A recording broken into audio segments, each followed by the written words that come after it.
Hey, everybody, welcome to this episode of A Taste of the Food Life. Thank you so much for joining me once again as I continue my food journey here on the show. Today, I have a very special episode for you. If you remember back just a few episodes, I did a tasting on some products from the Pastry Corner. I am excited to let you know that my guests this episode are Sean and Samantha Penner of the Pastry Corner.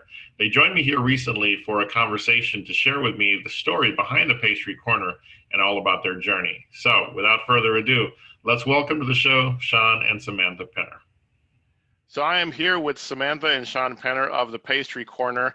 I'm excited to have them join us on the show because a few episodes you guys saw that my wife and I, Jen, we really enjoyed their products. And so now I feel very fortunate, Samantha and Sean, to welcome you to A Taste of the Food Life, to get a chance to talk a little bit with you and get to know you and get to know about your projects. So welcome, and thanks so much for being with me. No problem. Happy to be here. Excellent.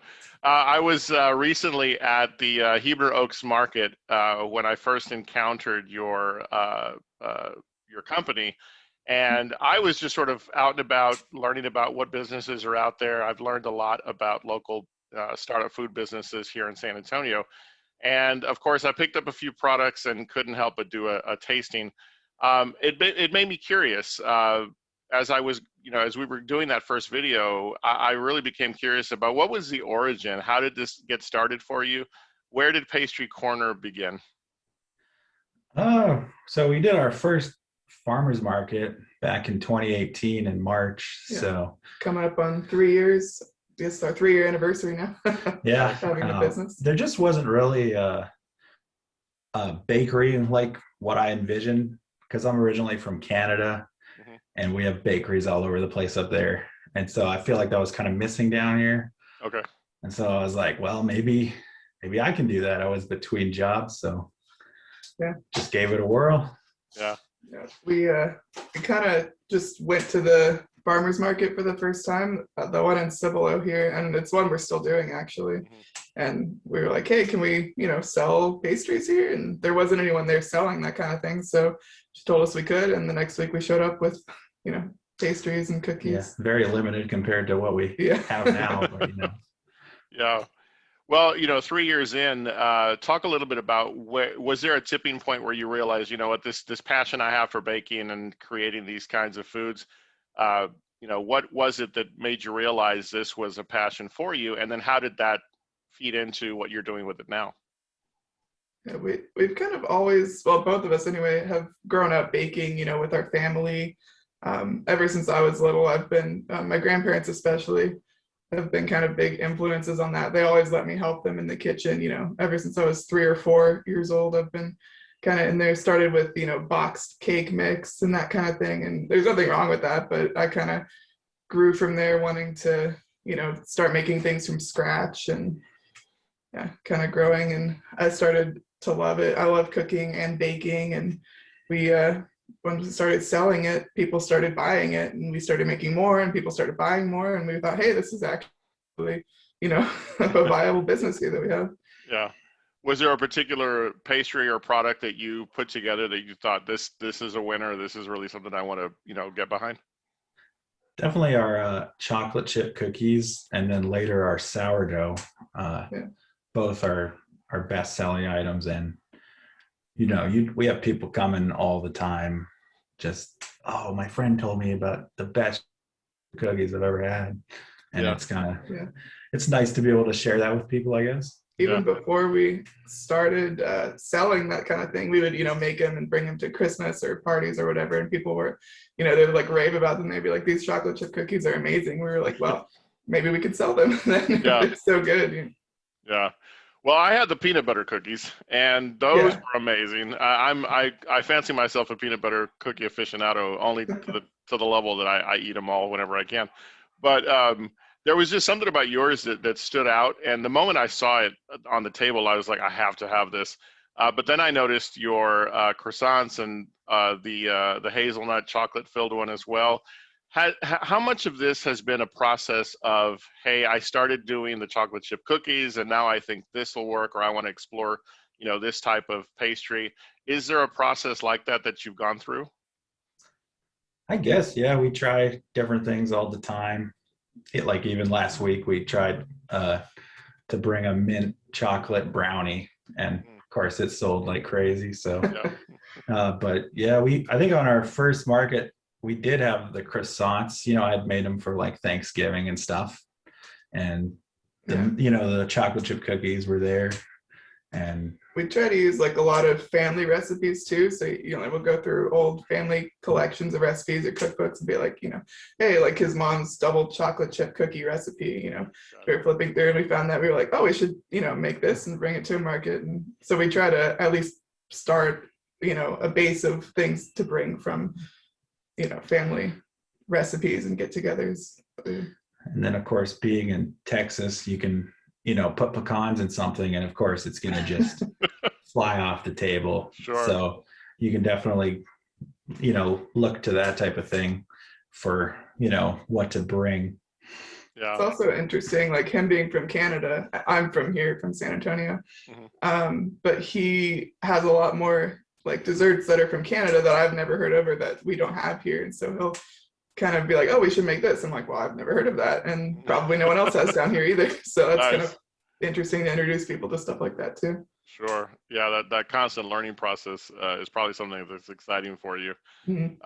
As far as this overall journey, 3 years in, doing this and it becoming a passion, what excites you about the journey? What is it that keeps you doing this and keeps you getting to these markets and baking and so forth?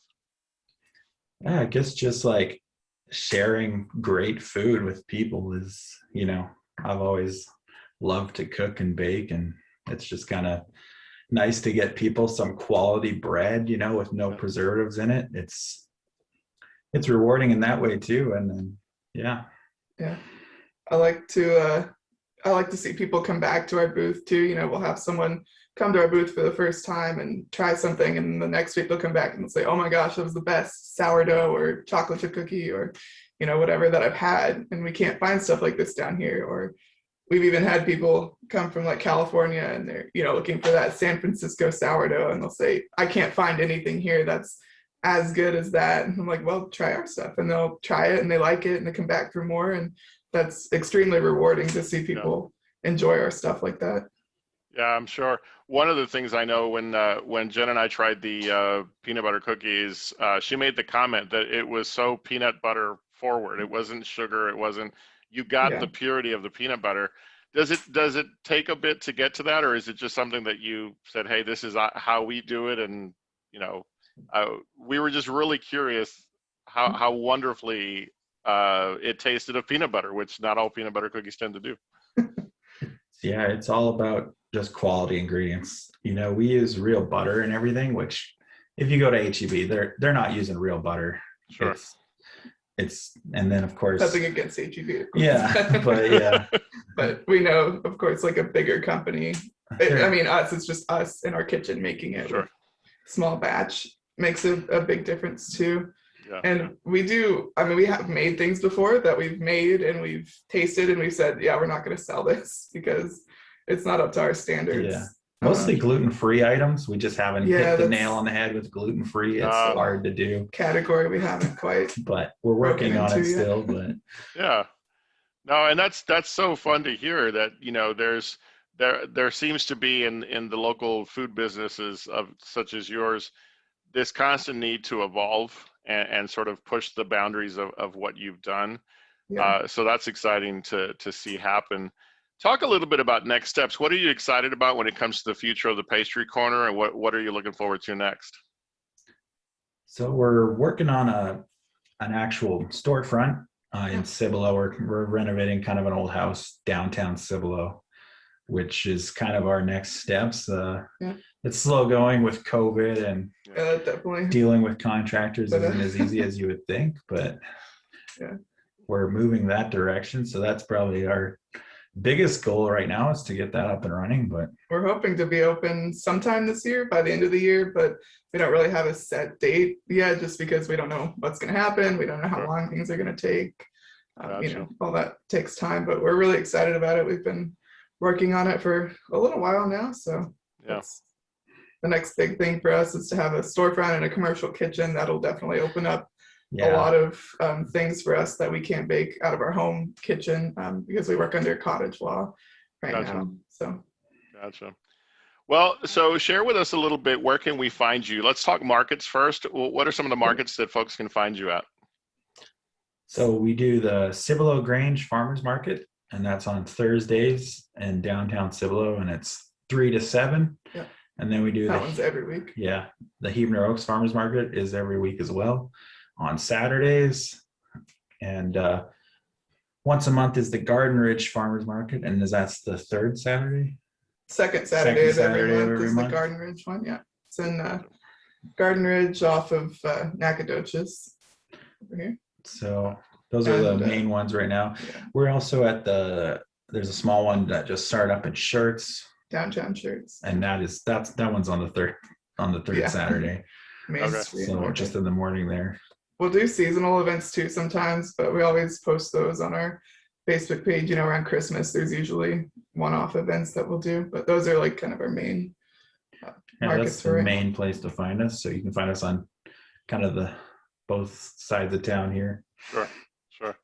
Well, I also know I looked you guys up on Facebook. Tell us a little bit about where we can find you on social media, and how do folks go about ordering, or are they able to order in advance or online? So we've got our Facebook page, facebook.com/the Pastry Corner TX. You can find us there. We also have an Instagram that's under the Pastry Corner TX as well. Those are kind of the two social medias we do. We're working on a website, but that'll probably come more when we have our storefront open. And then as far as ordering goes, you can message us on Facebook. Our phone number is on Facebook as well, and I believe our email is on Facebook. You can contact us any of those ways. We'll take special orders, large orders, smaller orders. We have people who will pre-order stuff for our market too. That's always helpful if they want to make sure we don't run out of something before they get there. Or, we can do parties as well, larger. Yeah, and if it's a bigger order, we'll happily deliver it to the area. We definitely don't have anything against that. We usually do our baking on Wednesdays and Fridays, so that's the best time to try and get an order in before those days, and Gotcha. We'll have it for you at the market. Awesome. Well, I will definitely be sharing all this information.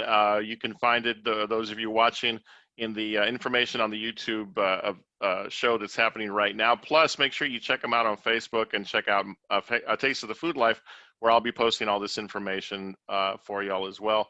I can't thank you enough, Sean, Samantha. I love when I come across folks like yourselves who, you're doing this because you love it, because it's a passion. And you end up with, amazing products. I only got to taste 3, so you'll be seeing me soon. I think there's a lot more that we want to try. Right on. Yeah, thank you for having us. We really appreciate it. It's great Absolutely. to get our name out there as much as possible. So. Well, I'm happy to help because, folks, if you haven't tried them already, the Pastry Corner has some fantastic stuff. I'll be featuring some other products of theirs in upcoming episodes. I've been talking to Sean and Samantha Penner of the Pastry Corner. Again, be on the lookout for more information where you can see them at several markets around town here in San Antonio and the surrounding area, as well as their social media on Facebook and Instagram. Again, guys, thank you so much for being part of the Taste of the Food Life, and I look forward to visiting with you more and buying more products soon. We look forward to it. All right, we'll be right back with more here on A Taste of the Food Life. I love talking to folks about their passions here on the show, especially as it relates to food. And I had such a wonderful time talking to the Penners from the Pastry Corner about their experience. And I really can't encourage you enough to either go by their markets where they set up to sell their products, or to reach out to them online by connecting with them on Facebook and Instagram. They are wonderful people, and they have wonderful products. So a big thank you to them for joining me on the show here. And I look forward to partaking in more of their products here very soon. With that said, thank you so much for joining me on this episode. Please don't forget, if you haven't already, click subscribe here on YouTube, and also hit that notification bell so you know when our episodes land.